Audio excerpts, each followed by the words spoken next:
Okay, thank you for the short introduction. Like my colleague said, Markus Wiemker. Markus, I'm a game design lecturer in Germany. Mostly I'm working in Germany, and I'm a consultant in game ratings. So sometimes companies are coming to me and saying, oh, we like to have a 60 plus rating and not an 18 plus rating. What can we do? Which issues can be controversial? Or institutions or governments like Austria or Brazil, they're coming to me and saying, what do you think is the best use protection system? So maybe we can use the PEGI system or the American system. How can we tweak it? So this is one of my jobs. Who is familiar with game ratings here from you? Someone is an expert in game ratings? Not really. So I'm not sure why you're sitting here. So I will try it with the presentation. Normally I do it more in a different style. Sometimes I do a quiz, sometimes more like a Q&A session. So maybe as a beginning it's good to have a start for everyone. So these are the topics I want to talk about. What are the goals, the regulation goals? So second, how can we define video game censorship? Third, what for kinds of regulation we can differentiate? And thirdly, I will show a map. The map is not very complete about different rating systems that we have at the moment. So the second part is we are more going into detail. It's about the good stuff, violence, sex, when we have religion, and third, as an example, national sensitivities, like swastikas in Germany. So we have more controversial issues, but I will show you 4 games, and hopefully I highlight a little bit what are the difference between different countries. So, and lastly, I will have a short outlook about further challenges or already current challenges, like mobile content, user-generated content, stuff like that. Okay, so what are the goals? First, for use protection is to provide information for the players, but mostly for the parents, why this game can have harmful content or which kinds of harmful content can be in the game. I think this is for us, the more important question, that game designers get knowledge about the law. So everyone knows the hot coffee mod? Okay. Rockstar games, everyone knows Rockstar games. I'm very sure about that. There was a modification called hot coffee mod, and this modification, with this modification you can have sex with different girls. So it was not a cutscene, it was a really active scene. And this scene leads to a change in the laws from the ESRB, or in the commitment of the ESRB, and Rockstar nearly got bankrupt. So this was really a big thing, because they had to get back all copies of the game, to rate it again, to change the game, and put it again, give it again to the retailer. So it can really be a big problem. Secondly, there is a big difference between different countries. For example, Greek people are really concerned about gambling, or in some Japanese game, raping is a kind of dating. So I think we can see a real big difference. This is, I think, more like the usual work. It's you think, okay, these are the target markets and which content can be controversial. So we have to make, I think, from the game, the Binding of the Stick of Truth, the South Park game. At the moment, we have 7 versions around. It's very often it's not really clear, because the people from Ubisoft are not knowing how many versions are around. Sounds a little bit strange, but it's the region managers are doing it. So it's not really going from the start to say, okay, these are the different areas we can get into trouble there with that. it's more like, okay, the game will be released, what can we do? So normally there's no one in charge really to have an overlook over all countries. And like with the hot coffee mod, you really have to decide, is this interactive sex scene really worth that you can go bankrupt? So it's a kind of art, or it's more like a Easter egg, and maybe it's not worth to do it. So video game censorship, short definition, it's state or industry power to control the playing, distribution, purchase, so it's very different in different countries, sale of digital games based on an evaluation of the game's content. So normally the subjects of controversy are violence, sex, legal or illegal drugs, criminal behavior, discrimination of groups, national sensitivities, or profane language. So profane language, for example, is a big issue in British games. So the Brits are now part of the PEGI system, but still there are some differences. Yeah, the goal of this regulation systems is to protect the use through the restriction of access, or by the cutting or modifying of content, and in some cases even by the banning of games. So what do you think is the country with the longest list of banned games? Some guesses here? They introduced, I think, 1 or 2 years ago, an R18 category. Before that, there was only 15 plus. So Australia is the country with the longest list of banned games. And maybe after that, Germany is coming. So we can differentiate between 3 kinds of censorship. So pre, post, and self-censorship. So pre-censorship is like in Australia. Before you publish the game, you have to give it really to a regulation agency. In Germany, it's different. You can publish everything, but it's more convenient if you give it to the USK. But by law, you don't have to do it.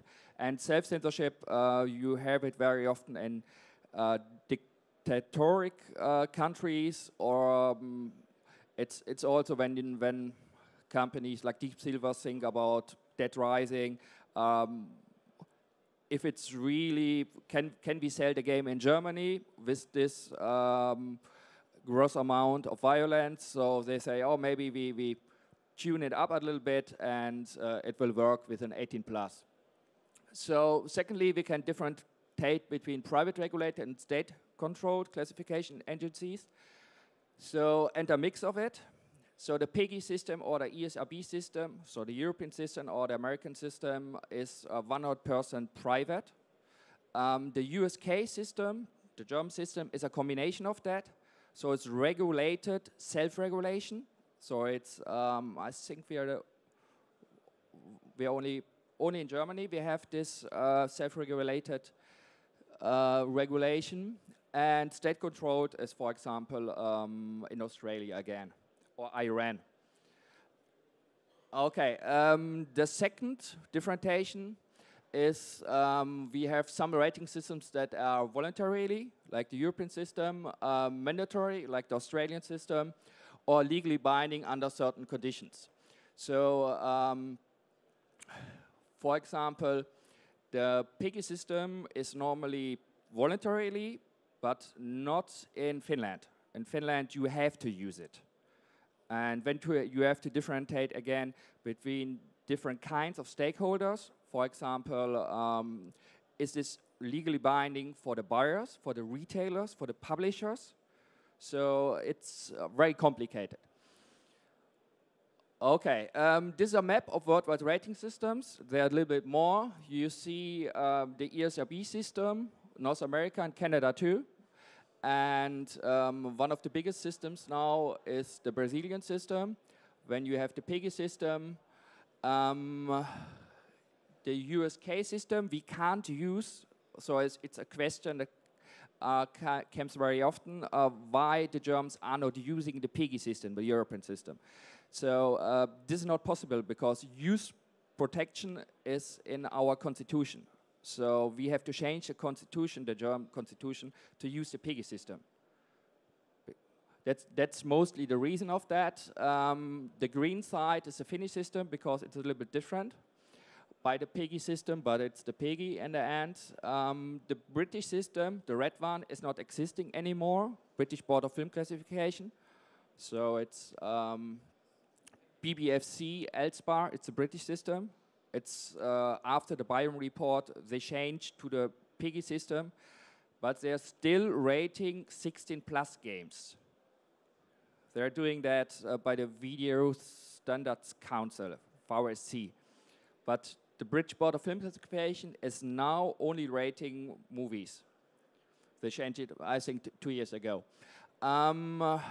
Yeah, when you have the Japanese system, CERO system, South Korean system, Australia and New Zealand, they're working very close together. And maybe the most funniest system is ESRA. Someone heard from it? This is the Iranian system. So they have a different age rating category system. So there's a category 25 plus. So you need to be 25 plus to buy certain games. First condition. Second condition, you must be married. I looked it up yesterday. It's really like that. It's standing on a website. Okay, so now we're coming to the issues that can be controversial. As an example, Dead Rising 3. Can you... Oh, he's not there anymore to play the videos. So for every game I have a short introduction because sometimes not everyone know the game. With Dead Rising maybe it's different.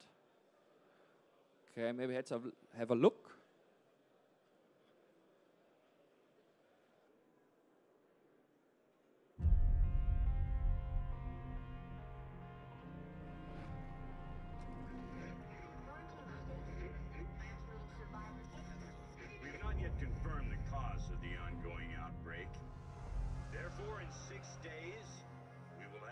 Choice but to deploy a large incendiary bomb, destroying all organic life within the city limits.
So this is a very special case. Is someone familiar with the use case system, German system?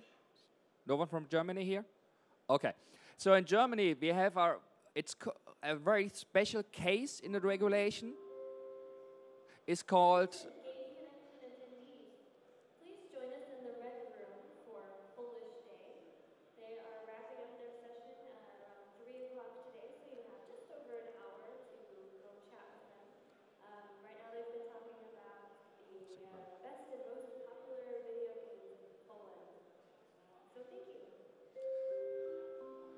Okay, in Germany, we not only have a list about banned games. There are around 30 games at the moment that are banned, and one game sometimes count 4 times because of different platforms. So it's banned for the Xbox, banned for the PS3, stuff like that. But we have a very special case only for Germany. It's called the index list. So with the index list, it's allowed to sell the game, to buy the game, but it's not allowed to make advertisements, stuff like that. No posters. So you have to go to the retailer and say, okay, I like to buy the game. So it's like someone's opened the code and they're saying, okay, I have this kind of games, I know you like it. So this is the index list. And we have 2 kinds. The list A, it's like that, like I said, and list B. List B is called pre-hell in Germany because Dead Rising 3 is on the list B, and with list B, you can't go to court to say, I don't want to be on the list. You have to wait that a lawyer say, okay, maybe it's a game that should be banned, maybe not. And during this time, you can't do anything. You have to wait. So this is really a problem, and this happened with Dead Rising 3 in Germany. So the next example, maybe you already know it, or someone played Grand Theft Auto, episode from Liberty City? No one? So here the problem is you have a cutscene. It's like a movie channel in the game, so it's not an active scene. And in this scene, you can have, or you see that this guy, old guy, have sex with this girl. And PEGI said to Rockstar Games, was very special case, or you can get in legal trouble because in Europe we have new laws against child pornography.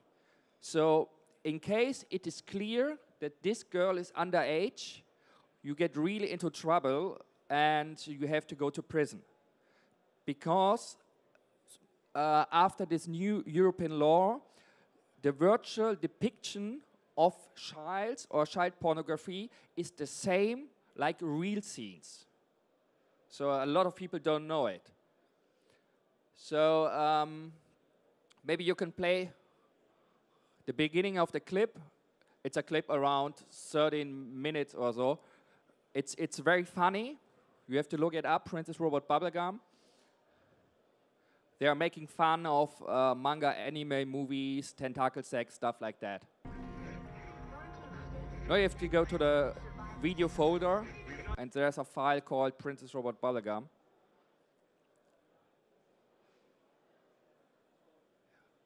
Yeah.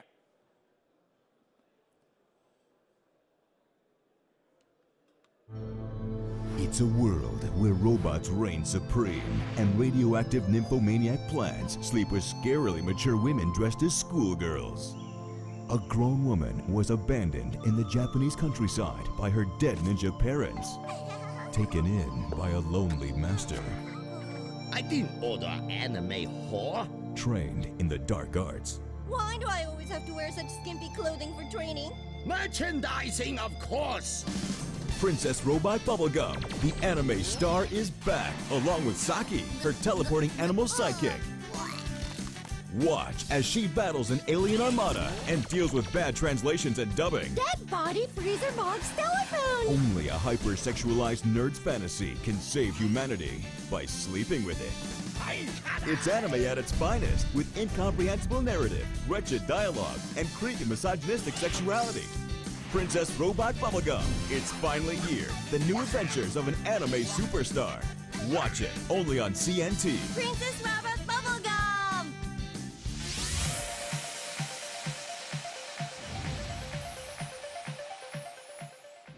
Okay. There's a much longer clip. It's very funny. I really can recommend to look at it. So the third example, let's go back, is the game The Binding of Isaac. So This is a maze game from the Meat Brothers. In this game, the goal is to escape from your mother because your mother thinks you are getting evil because you're playing too many video games. So, like in the Bible, she liked to sacrifice you. So, can you play the clip? So, should be the Binding of Isaac. So, below, the last one. Isaac and his mother lived alone in a small house on a hill. Isaac kept to himself, drawing pictures and playing with his toys as his mom watched Christian broadcasts on the television. Life was simple, and they were both happy. That was until the day Isaac's mom heard a voice from above. Your son has become corrupted by sin. He needs to be saved. I will do my best to save him, my lord, Isaac's mother replied, rushing into Isaac's room, removing all that was evil from his life. Again, the voice called to her. Isaac's soul is still corrupt. He needs to be cut off from all that is evil in this world and confess his sins. I will follow your instructions, Lord. I have faith in thee, Isaac's mother replied, as she locked Isaac in his room, away from the evils of the world. One last time, Isaac's mom heard the voice of God calling to her. You've done as I've asked, but I still question your devotion to me. To prove your faith, I will ask one more thing of you.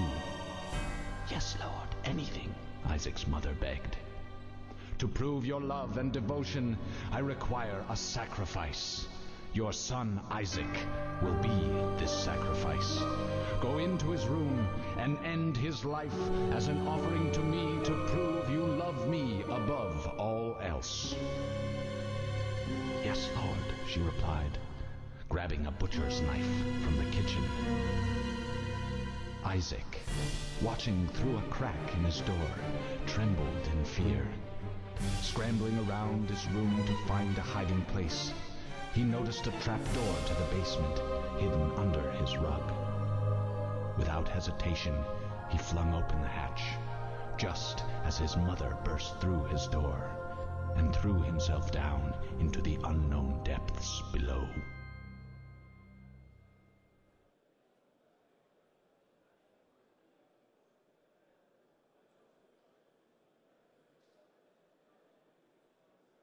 So here the first time of the history from the USK, they rated the game, normally it's a 12 plus, but you see on the left side, it's 16 plus.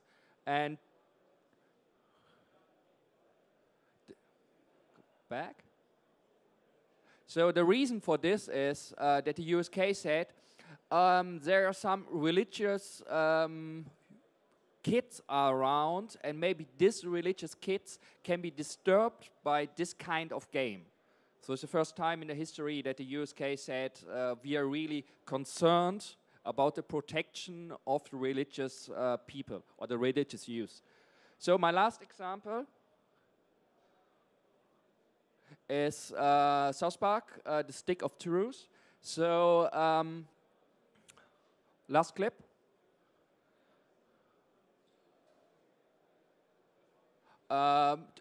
Yeah, one of the trailers.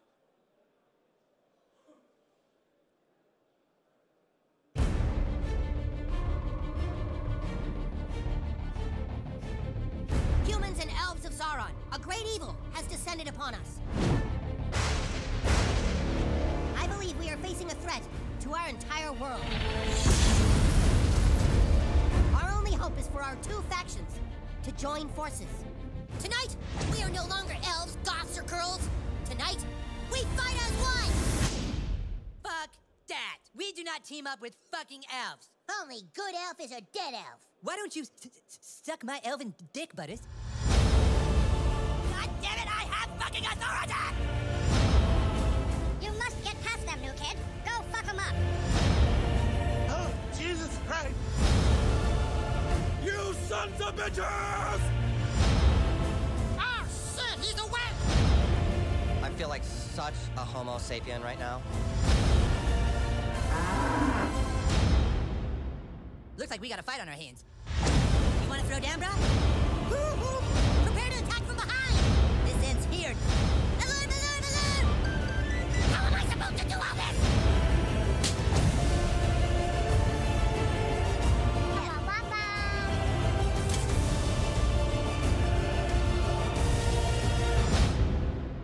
Oh, who's your new friend, Eric? Shut up, Mom. Not now. Armies of Justice! Prepare! Ready! And... let's beat up Clad!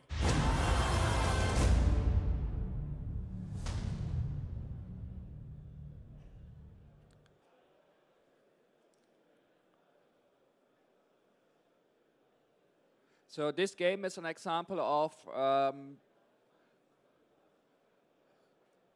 of really an amount of different versions that you have. So I think in Germany we had 3 versions. So in Germany they had to change the swastikas. It's not allowed to show swastikas. So it's one thing. And the most controversial part of the game was that you have an active anal probing scene. Or I think altogether 7 scenes. So like you see on the right. For Australia, they changed it completely. So when normally you have this anal probing scene, you see this crying koala bear. And he's saying, sorry Australia, you're not able to play this section of the game. In this part, Mr. Mackey, Craig, Mr. Slave, and you have been abducted. They're bound to a high table, still appear to be asleep, and are being roughly probed through their anuses.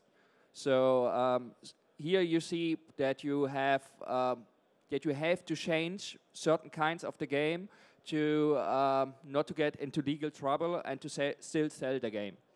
So to sum it up, what are the new and current challenges for game regulation developers and publishers? It's the handling of mobile, online, and user-generated content. The evaluation of the potential of games to cause addictive play behavior. So 3 years ago, they tried to include it in the USK system to say, okay, this kind of games like MMOs or first-person shooters can cause addictive play behavior. So from a scientific point, it's not a good idea. Certainly, you have to take into account different forms of play. So we had this game also from Ubisoft, We Dare. It's like pulling a bottle. So in this game is not really a sex game, but it can cause sexual behavior. It's like using the V to slap the ass from your partner, stuff like that. So it's really like rolling a bottle. But it's in this game, there are only cartoonish characters, but Ubisoft didn't publish it in the States. There's also no video around in the States, only because this game maybe can cause a certain kind of behavior. This is now a big problem in Germany, and I think also in France, different kind of monetization models. So in Germany, it's not allowed to advertise games to kids. It's called the Gameforge course. And lastly, also special about Germany, there's a big discussion at the moment about data protection, user rights, and this will really change a lot for the free-to-play publishers. So I think in Germany, all free-to-play publishers have to change their end-users license agreements. So this discussion. Okay, thanks for your attention. I'm still here for questions. Are there any questions?